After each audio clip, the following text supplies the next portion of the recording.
I'm David McCrosky, and this is a brief overview of restriction requirements in US practice. So there are three different types of restriction practices. The first is restriction, which is dealing with whether an invention is independent or distinct, and I can talk about that a little bit later. And then there's the election of species, which is dealing with separate embodiments that are claimed in the same set of claims.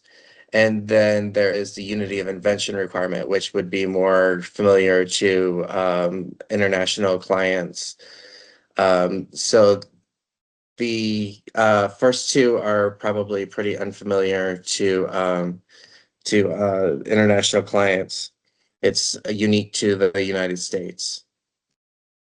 So restrictions are distinct or independent inventions claimed. So they're always identified by groups, and distinct and independent inventions is very separate categories. Independent inventions are, for example, a pair of eyeglasses and a wheelchair are claimed in the same group of claims. That's where the restriction would be required for independent inventions.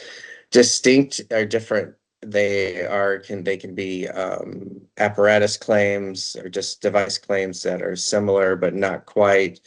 They could be a process of making along with a process of yes, Todd, you raised your hand? I did. I No? did. Cool. How do Okay. I take it down? I have noticed that in the vast majority of cases that I've handled, when I get a restriction, it's usually between the apparatus and the method. Yes. Yeah. So that is just that just because there's an apparatus and a method in the set of claims does not mean that it's restrictable. However,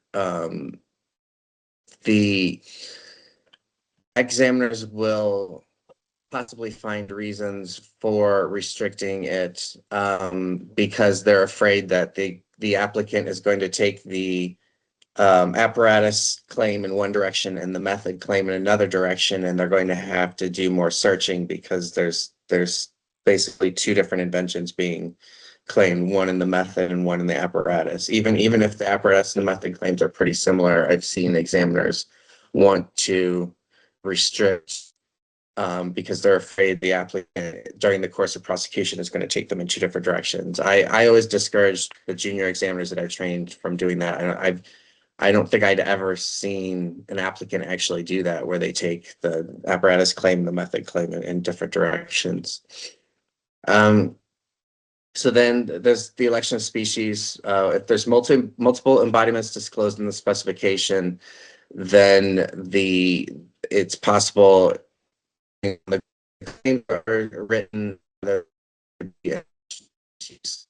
species and embodiments, you can think of those as pretty much the same thing. So if the examiner sends out a restriction requirement for an election of species, basically you're going to have to choose one of the embodiments disclosed in the specification for examination.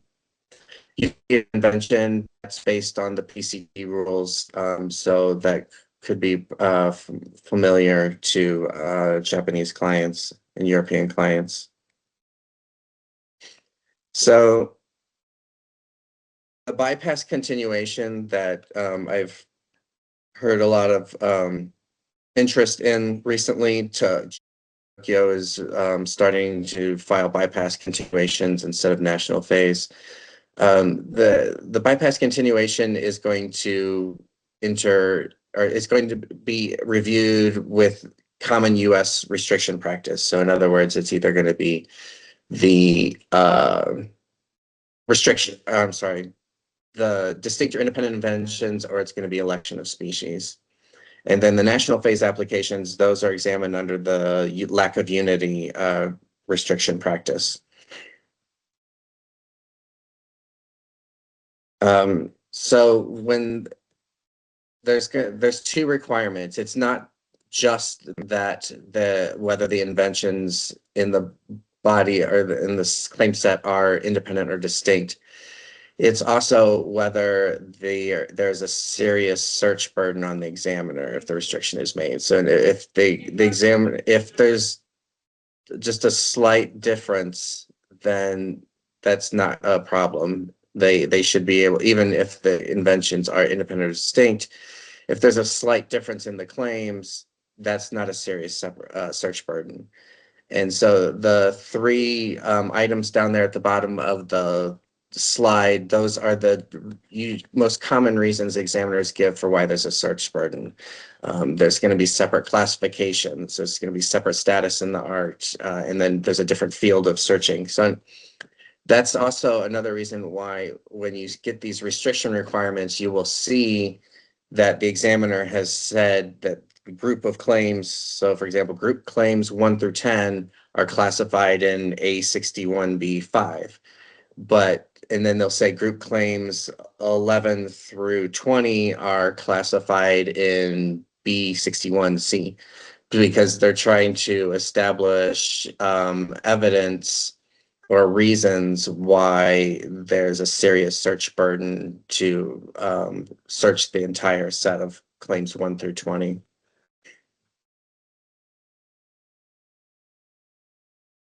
So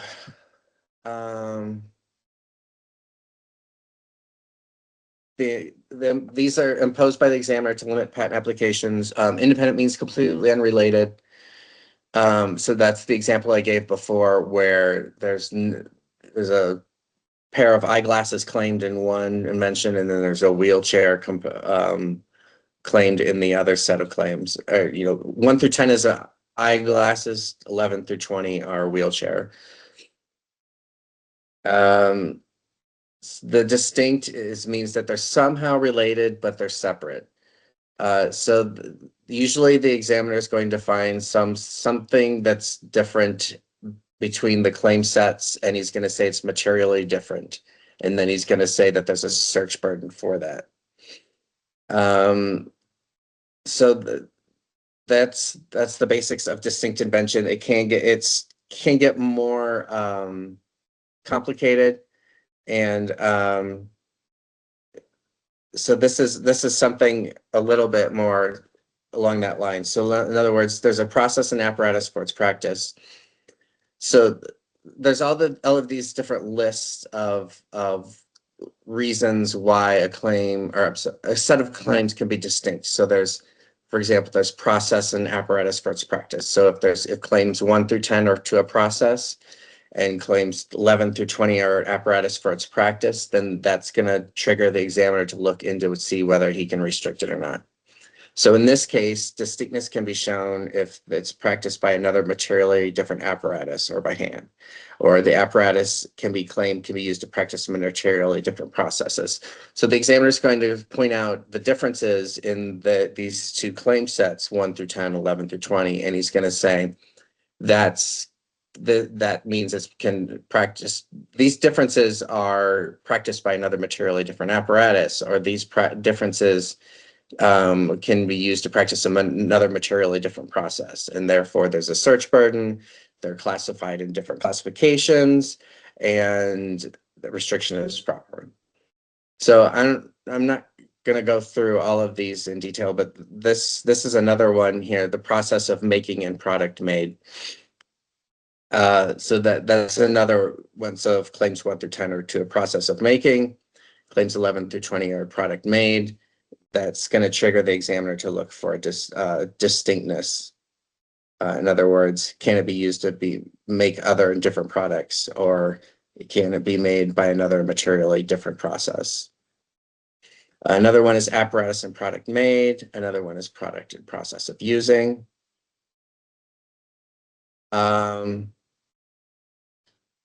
So there's possible prosecution estoppel if there's traversal restriction requirements. And so there's always the question, should we traverse or not traverse? And so traversing on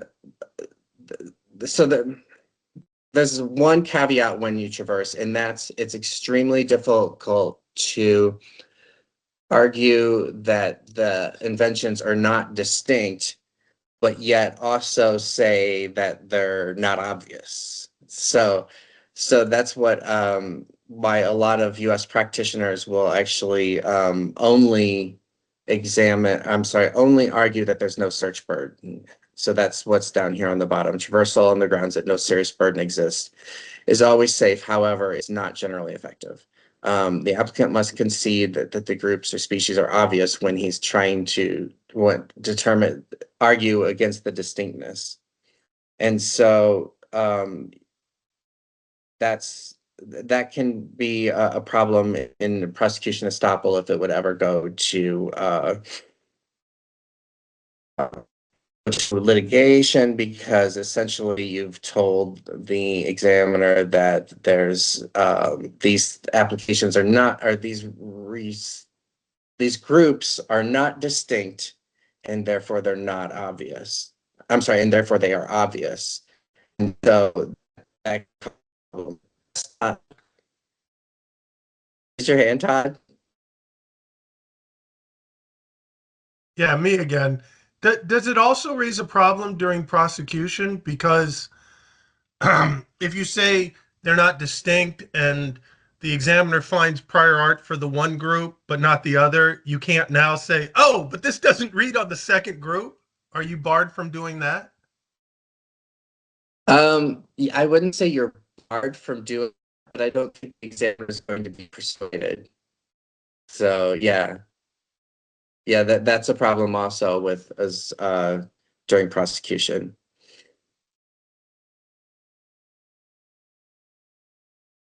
So you can certainly traverse the restriction, and if the examiner disagrees, he's going to make that restriction final. And so that gets a little confusing because he sends out the restriction requirement before the first office action, and then applicant responds, and then he examines the application, and then in the first office action, he makes the restriction final. So there's this little bit of confusion there, because there's this final aspect inside of a first office action. So, but if he disagrees with the arguments against the restriction, the traversal, then he will state his reasons why he's maintaining the restriction, and he'll say at the very end of the form paragraph, he'll say the restriction is made final. If the restriction is made final, there's one last option, and that is petition for relief. So that's sort of like an appeal for restriction, but it's called a petition for relief. And the U.S. attorney or agent, can then file a petition for relief. In other words, that petition is like an appeal brief where we're explaining why the restriction is improper. That should be made within 2 months of the office action being sent out. So that's another oddity, in that you have 3 months to respond to the office action, but yet it's best that if that petition is filed within 2 months of the office action. There's a rule inside the MPEP that says the petition should be made within 2 months of the action that you're petitioning. And then that petition, once you file it, it can take a month or more to be decided. So when considering whether to argue, it's best to also just consider whether rejoinder is likely. So it's very entirely possible that you don't even need to argue, because the claims are going to be rejoined upon allowance. So in other words, if the examiner chooses to separate the product or the device and the method, it's possible that the method will be rejoined with the device at the very end, because they're claiming the exact same thing. That's not always possible, but especially when there's dependent claims. So in other words, the examiner says, 1 through 7 are separate from 8 through 10, but all of them 2 through 10 depend from claim 1. So when claim 1 becomes allowable, then they all become allowable. And so there's no point in even arguing with the examiner, because they're all going to get eventually examined and allowed eventually. So in order to ensure that rejoinder does happen, there's a few things that should happen. One is during the prosecution, the withdrawn claim should depend from the allowable claim or require all of the limitations of the allowable claim. So in other words, and then finally, the amendment should be made to make rejoinder more likely. So in other words, during the prosecution, it's important to continue to amend the withdrawn claims when you are amending the examined claims, so that once everything is in condition for allowance, the examiner can just simply allow all the claims that require that contain that allowable subject matter. Too often we find that the withdrawn claims are not amended during prosecution along with the examined claims, and then so when it comes time to allow the application, the examiner will actually require the withdrawn claims to be canceled. It's too late to amend and they have to be canceled. And there will be no rejoinder because they weren't amended during the prosecution. So unity of invention, I won't spend much time on this because I'm going to assume that you know a little bit about it. Yes, Todd. Yeah, I don't know. Does everybody know what a generic claim is? I was going to hit election species in a little bit. Oh, okay. All right, never mind then. Okay. Yep. May I also ask a question, please? Sure. Dave? Yes. About the traverse. Okay. Yes. Let us assume that we decide to traverse for some reason. Maybe we believe we have some argument. Maybe the the objection of the examiner has been a posteriori, and maybe we believe that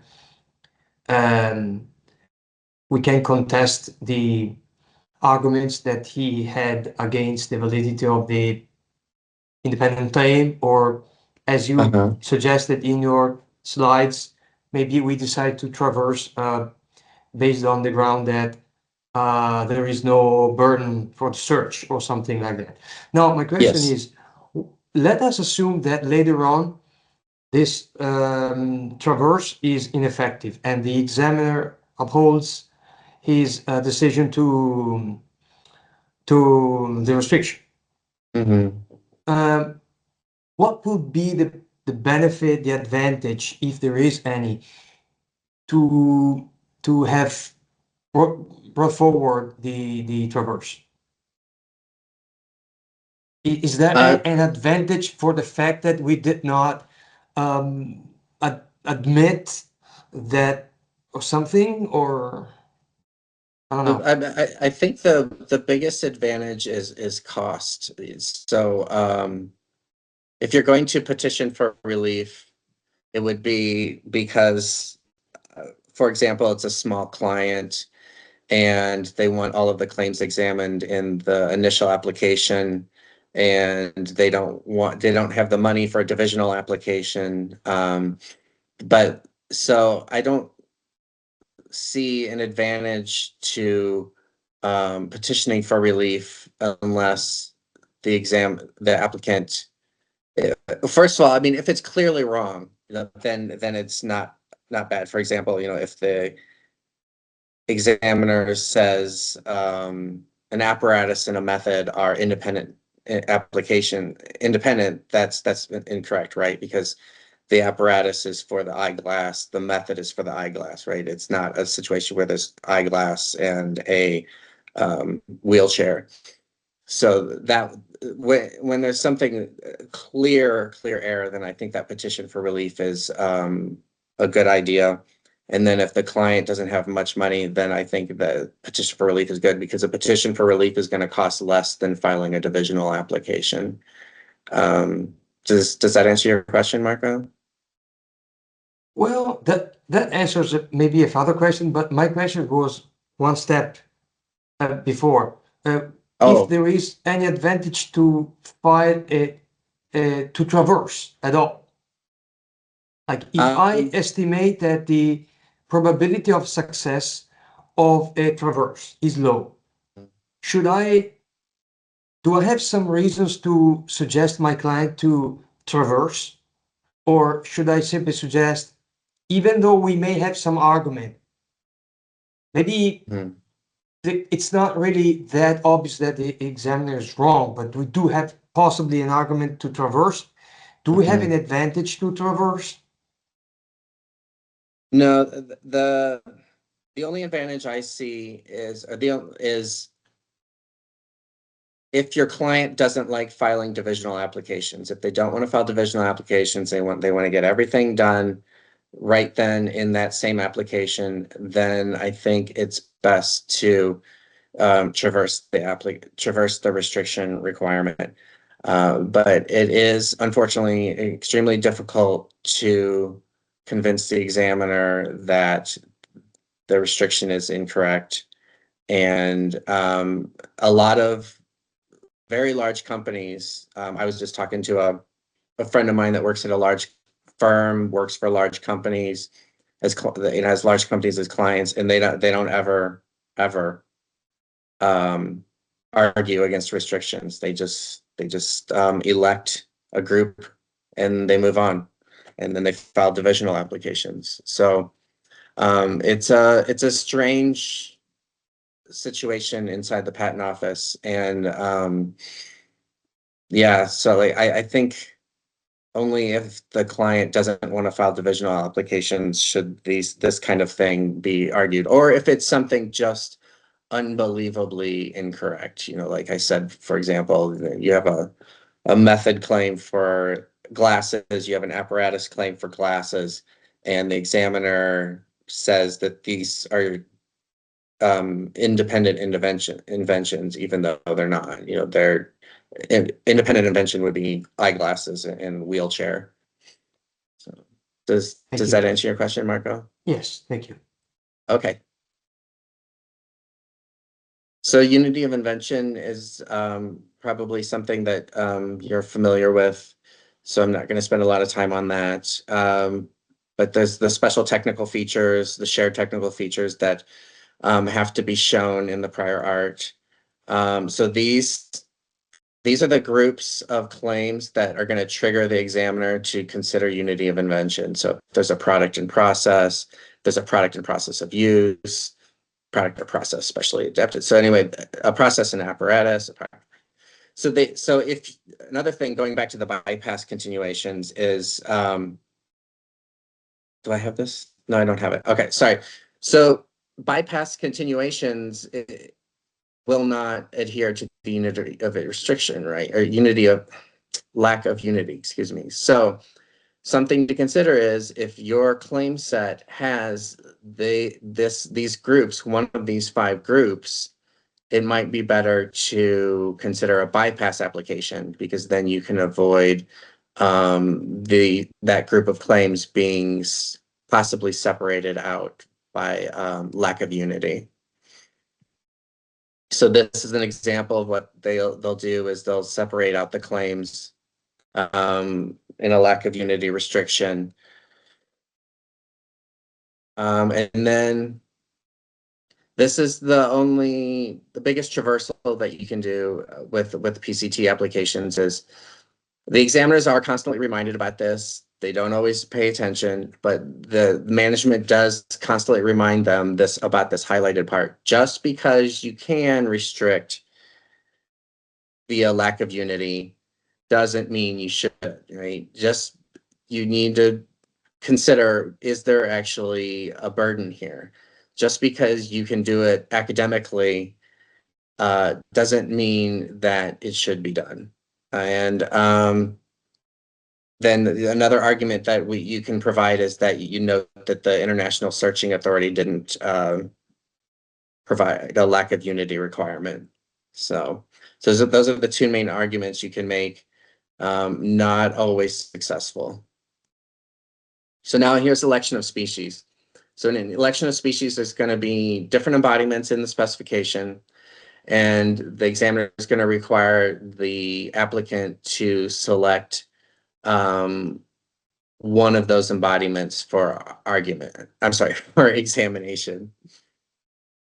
And then this is what's different about election of species, is that applicant actually tells the examiner which claims to examine. So in lack of unity, or if there's an independent or distinct invention, the examiner says claims 1 through 10 are directed to the eyeglass. Claims 11 through 20 are directed to a method of making an eyeglass. But here, the examiner, all he does in election of species is says, figures 1 through 4 show 4 different embodiments. You need to pick one, and you need to tell me which claims are read on that. So if the applicant would decide to go with the embodiment in figure 4, the applicant has to say, and claims 2 through 7 read on the embodiment of figure 4, and claim 1 is generic. And so what I mean by generic is, sorry. So what I mean by generic is that the claim is broad enough to encompass 2 or more species. So that's considered generic. And so for if claim 1 has, let's see, has elements 1 through 4, and all of 4 of embodiments in figures 1 through 4 also have elements 1 through 4, then that's going to be considered generic. It encompasses all of the embodiments, right? Or it encompasses 2 or more embodiments. And then the species are going to be those more specific dependent claims. And generally, the election of species can occur with independent claims too. It's rare, but in my example here, to make it easy, the dependent claims are the ones that are focusing more on the specific embodiment. So figure 4 of embodiment, it shows embodiment 4, claims 2 through 7 read on embodiment 4. And so then applicant would elect embodiment 4. He would then tell the examiner claims 2 through 7 read on that. So I've seen some tricky things by applicants where they'll just say, if there's 20 claims, they'll say, we elect embodiment 4, claims 2 through 20 read on embodiment 4, and claim 1 is generic. So they refuse to actually select the claims that read on the embodiment. And so then it forces the examiner to go back and tell the applicant, no, that's not right. I believe claims 2 through 7 read on embodiment 4. I don't know why they do that, but I've seen some pretty large law firms do that, where they're very tricky, and they say all the claims are read on this one embodiment and claim 1's generic. So then traversal for election of species, you can argue that they got the wrong embodiments. That happens quite a bit. The examiners are under a time schedule, and they frequently get the embodiments wrong. And then they can also you can say that all the claims are generic, or you can explain to them why there isn't a specific claim to a specific embodiment, and that in fact all of the claims are generic. Todd, you had a question? Yes. Is it proper for an examiner to elect a species within a claim? So like, for example, if I claim a car with an engine, and the engine is internal combustion or electric or hybrid, can he restrict, or she restrict, to just one engine because the search burden is so great or something like that? You know what I'm saying? Yes, he absolutely can. I find that extremely rare outside of the chemical arts. In the chemical technology, that's very common. But outside of that, I don't see that happening much at all. So, so that's all I got. Kept it really quick. One thing I will mention is the patent office has their restriction practice training available, and I can send this to you guys if you would be interested. But it's very long. It's 105 slides, and then there's notes underneath here about each slide. But it goes into more detail about the distinctions, when the types of inventions, blah, blah, blah. Yeah, there's even little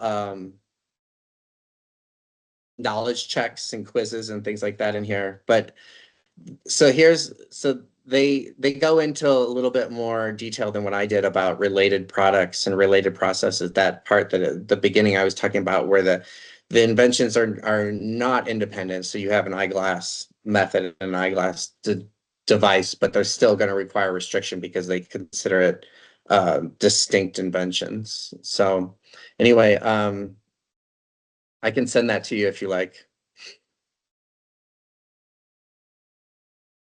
Thank you very much. Can you also send your presentation, please? Is that possible? Yeah, sure. Yes, Thank I can you. do that. I have one more point, if that's okay. How often did you do a restriction and a species in the same action? Because that happens from time to time too, Yeah, doesn't it? so I did not mention that, but yes, that is possible. It was not very often. I didn't do it very often.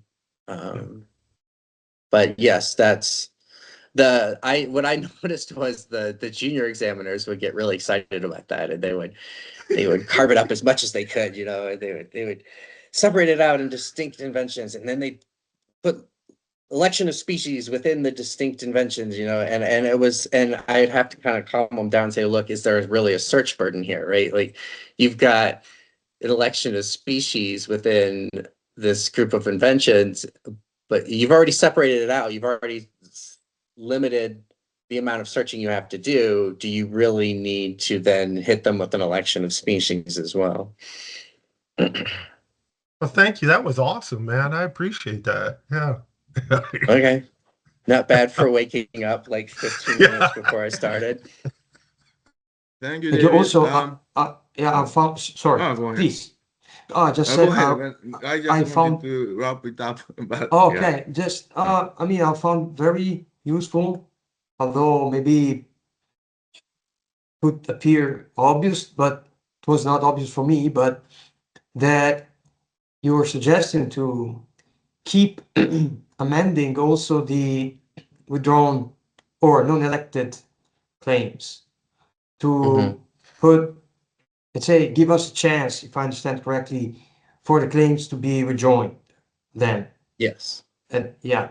So if I understand correctly, if we come to the end, that is to the notice of allowance, without amending and so aligning the non-elected claims with the other ones, basically it's not really worth that, even if we try to proactively ask for rejoining, they will not be rejoined. Whereas Correct. if we have always been we always kept amending all of the claims so that they're always aligned, would that be the examiner by his own motion to rejoin, or do we still need to ask the examiner for rejoin? It's a good idea to remind the examiner that rejoinder is possible, ask him to rejoin, because in the examiner's mind, they just see withdrawn claims and they think, I don't have to worry about those anymore throughout the entire prosecution. So it's good to remind the examiner, and because not all applicants amend the withdrawn claims. A lot of them will get caught with withdrawn claims that get canceled at the time of allowance because they were not amended along with the examined claims during prosecution. So it's always good in the response to mention to the examiner, by the way, we also amended the withdrawn claims, for rejoinder. Applicant Maybe the respectfully the requests last rejoinder. observation, if possible, on my side, that sometimes I notice that if we have a very rich,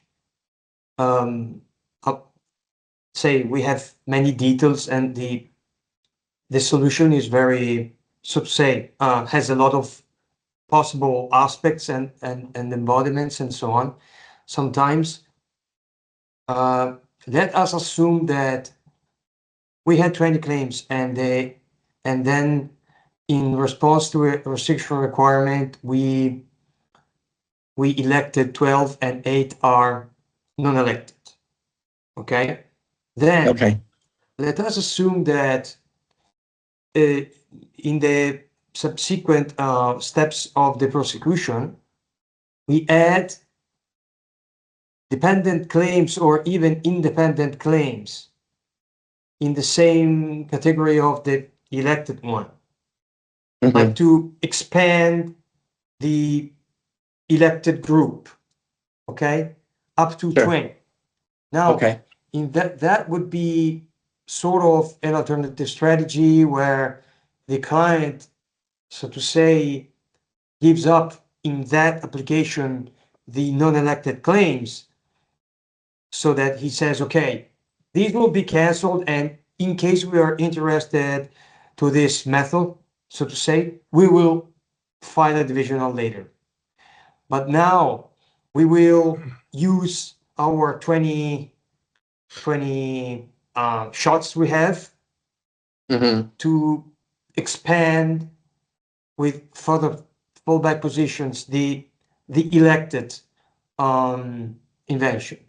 Do you see this as a possible alternative strategy, or Yes. did you Yeah, see that from?